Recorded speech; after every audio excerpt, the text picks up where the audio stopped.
Welcome to the deep dive. We take that pile of source material you shared and, well, we cut right to the chase, the stuff you really need to know and connect on. Yep. Today, we're tackling something huge, something that hits close to home for so many. Debt. That feeling of being weighed down and, crucially, how to find the way out. It's a really important conversation. Our sources lay out this clear 5-step plan, a roadmap, basically, because the scale of this, it's kind of shocking when you look at it. Yeah, the numbers are pretty staggering. We're talking an average debt for Americans over $60,000. Now, that includes mortgages, but still. $60,000. And yeah, mortgages are a big part, but the consumer debt, the student loans, that's the stuff causing daily stress, Yes, right? Exactly. It means people are often starting out already behind, owing tens of thousands before they've even, had a chance to really build anything. That's the hard reality. And honestly, the system often encourages slow repayment. The sources really highlighted how credit card companies, they profit immensely from minimum payments. They make billions that way. Billions, yeah. Because people just pay that minimum required each month. Yeah. Keeps the interest rolling in for them. There's this example. It was pretty brutal. A $5,000 credit card debt. If you only ever pay the minimum, Oh, yeah. you could easily end up paying back $10,000, maybe even more. It's like you're just subscribing to interest payments forever. It really is. Yeah. Which leads directly to the absolute first step. It's Right. maybe the hardest one emotionally, but it's non-negotiable. Face the numbers. No more avoiding the statements. None. You can't make a plan to fix something if you don't even know how big the problem is. No guesswork. You have to quantify it. And the sources were specific here. It's not just a quick look online. You need to actually list out every single debt. Everything. Credit cards, car loans, student loans, personal loans, store cards, all of it. And for each one, 3 key things. 3 things, exactly.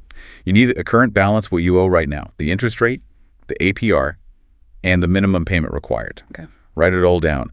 The sources actually mention something interesting psychologically here. Yeah, that the act of writing it down itself kind of shifts the stress. It moves it from that panic zone in your brain. The fight or flight thing. Sort of, yeah, the limbic system. Yeah. Over to the part that solves problems, the prefrontal cortex. You basically turn the fear into data, into a puzzle you can solve. I like that, turning fear into a puzzle. Okay, so you've done the hard part. You've got the list. You know the total damage. What's next? How do you start tackling it? Right. That brings us neatly to step 2, pick your strategy.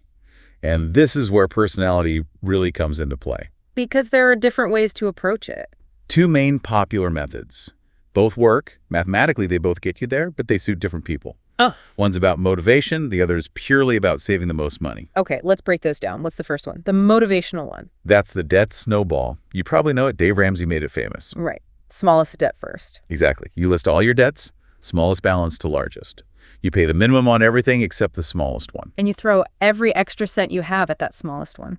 Every single extra dollar. Yeah. Once it's paid off, boom, you take all the money you were paying on that first debt, the minimum plus the extra, and you add it to the minimum payment of the next smallest debt. So the payment amount snowballs, gets bigger as you go. Precisely. The big advantage, quick wins, paying off that first small debt, maybe it's only $500, feels amazing. Yeah, you get that dopamine hit. You feel like you're making progress. It keeps you fired up. It's pure behavioral psychology, really. Okay, so that's the snowball. What's the alternative? Method B. Method B is the debt avalanche. This one appeals more to the, let's say, the math nerds. Okay. The logically optimal one. That's it. With the avalanche, you forget about the balance size. You focus purely on the interest rate. So you attack the debt with the highest APR first. Highest APR gets all the extra money, regardless of how big or small the balance is. You pay minimums on everything else. Once the highest interest debt is gone, you target the next highest interest rate. Now, logically, that makes sense. You're stopping the most expensive interest from growing fastest. It saves you more money in the long run, right? Absolutely. Mathematically, the avalanche always saves you the most money on interest compared to the snowball. That's just how the numbers work. So why wouldn't everyone just do the avalanche then, if it saves more cash? That's the million-dollar question, and the sources hit this directly. It comes down to sticking with it. The human element. Right. Imagine your highest interest rate is on your biggest debt, say a $15,000 loan. Even throwing extra money at it, it might take you, 2 years, maybe 3, to pay that single debt off. And for 2 or 3 years, you don't get that win feeling. You don't get to cross anything off your list. Exactly. It can feel like a real slog. People get discouraged, they burn out, they might give up. The snowball gives you those regular boosts. So it's a trade-off. Maximum money saved with Avalanche versus maybe better odds of sticking with it using the snowball's motivation. You got it. You need to know yourself. Are you disciplined enough to trust the math even when progress feels slow? Or do you need those quicker victories to stay in the game? Choose the one you'll actually follow through on. Makes sense. Okay, so step 1, face the numbers. Step 2, pick snowball or avalanche. Now we get into the action phase, right? Getting aggressive. Yes, now we need fuel for whichever method you chose. Step 3 is about playing defense first. Cut the leaks. This means temporary sacrifice. Finding money in your existing budget. This is the part people dread, I think. It can be tough, yeah. But it's usually necessary, at least for a while. We're talking about really scrutinizing your spending. Like what are the common leaks? Well, the usual suspects. Unused subscriptions are a big one. Gyms you don't go to, streaming services you forgot about. The daily $7 latte. That adds up fast. Frequent takeout or eating out. Lifestyle creep, where your spending just sort of inflates over time without you noticing. You need to find maybe $300, $500, whatever you can per month. And the key is that money doesn't just disappear into general funds, right? Crucial point. Every single dollar you save must go directly towards that extra debt payment, whether you're using Snowball or Avalanche. It has to be intentional. Did the sources have tips on making that feel less painful, less like deprivation? Yeah, they framed it as a mindset shift. Instead of, I can't have this, it's, I choose to send this money to destroy my debt instead. Okay, owning the choice. And tracking it helps. Seeing that extra $300 knock down a debt balance faster is its own reward, a much more lasting one than, another pizza. Right, that makes sense. But what if cutting back still isn't enough, especially for people with really big debt loads? That's a very real scenario, and it leads directly to step 4, where we switch to offense. Increase your income. Play offense, I like that. Sometimes cutting expenses just doesn't free up enough cash flow, especially if the debt is significant. So you need to bring more money in. This sounds like get a second job, which is daunting. It doesn't have to be a traditional second job, though that's an option. The sources focused a lot on modern side hustles, things with potentially low startup costs or time commitments that fit around your life. Okay, like what kind of things are we talking about now in 2025? Well, leveraging some of the new AI tools was mentioned. Doing small freelance gigs, writing quick bits of content, designing simple logos, maybe helping small businesses automate simple tasks. Using skills you might already have or can pick up quickly. Exactly. Other ideas were things like niche digital marketing help, maybe managing social media for a local business. YouTube channel automation was mentioned, even the things like print-on-demand t-shirts. The point is finding something focused. Something that generates extra cash specifically for debt demolition. That's the key. And the math here is powerful. Let's say you manage to generate an extra, $500 a month. Okay. And you are absolutely disciplined that entire $500 goes straight to your debt. That's $6,000 extra towards the principal in just 1 year. Wow, okay. That could shave years off a repayment plan. Huge difference. They can absolutely be a game changer, turning a 5 or 6 year plan into maybe 2 or 3. So we've faced the numbers, picked a strategy, cut expenses, boosted income. Feels like we're really making progress. What's the last piece? The last step, step 5, is one that many people overlook. It's about being proactive.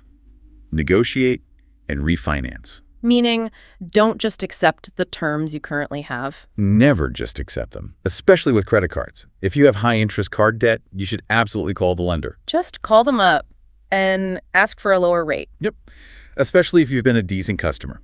Just explain you're working hard to pay off debt, mention you're exploring options like balance transfers.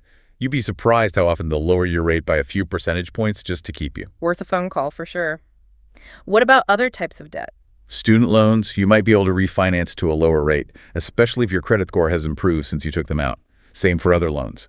Always worth checking current market rates. And balance transfers, you mentioned those. Using those 0% introductory offers. Yes, that can be a really smart tactical move if you're disciplined. What's the catch? You need decent enough credit to qualify for a good 0% APR balance transfer card. And you must have a plan to pay off as much of that transferred balance as possible before the 0% period ends, usually 12, sometimes 18 months. Because after that, the interest rate jumps up, often pretty high. Exactly. But if you use it right, you get a year or more where 100% of your payments go to the principal, not interest.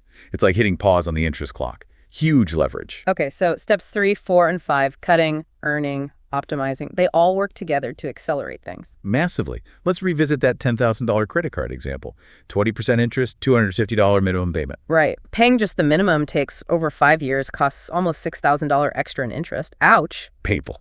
But now, let's say you implement these steps, you cut some costs, maybe start that small side hustle, and you find just an extra $200 a month to add to that payment. So you're paying $450 instead of $250. What happens? You pay off the entire $10,000 in less than 2 years. Wow.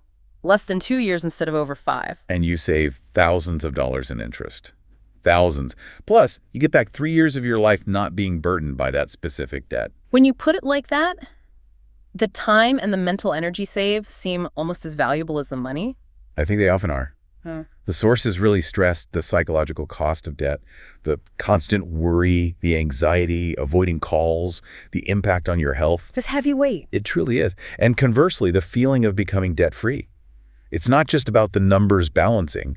It's this incredible mental relief, like a huge weight lifted off your shoulders. It's genuine emotional freedom. That's a powerful goal to aim for. Okay, let's quickly recap those 5 steps again. It feels like a clear path now. Absolutely. Step 1, face the numbers, get everything down on paper balance, rate, minimum payment, no hiding. Step 2, pick your strategy. Decide between the motivational debt snowball or the mathematically optimal debt avalanche. Choose what works for you. Then comes the action. Step 3, cut the leaks. Play defense, find savings in your budget, and redirect it all to debt. Temporary sacrifice. Step 4, increase your income. Play offense, side hustle, freelance. Find ways to bring in extra cash dedicated solely to paying down that principal faster. And finally, step 5, negotiate and refinance. Be proactive. Call your lenders, ask for lower rates, look into refinancing, use balance transfers strategically, optimize your existing terms. 5 clear steps. It makes it feel manageable, not insurmountable. And that leads to the really exciting part. The sources frame debt freedom not as the end goal, but as the beginning. A starting line for building real wealth. Exactly. So the final question we want to leave you with, the provocative thought, isn't just how fast can I get out of debt? It's what am I going to do with all that money once the debt is gone? Right. That $500 or $800 or whatever amount you were throwing at debt every month, suddenly it's yours again. Free and clear. Think about it. Our research showed redirecting even just $500 a month money that used to go to interest payments into simple investments. Over 20 years, that can grow into hundreds of thousands of dollars. Compounding works for you instead of against you. The interest you used to pay out. Now it's interest being paid to you. That's the real transformation, from paying the bank to paying yourself. It all starts with tackling that debt, step by step. That's the journey. Yeah. It takes work, but the freedom on the other side is absolutely worth it.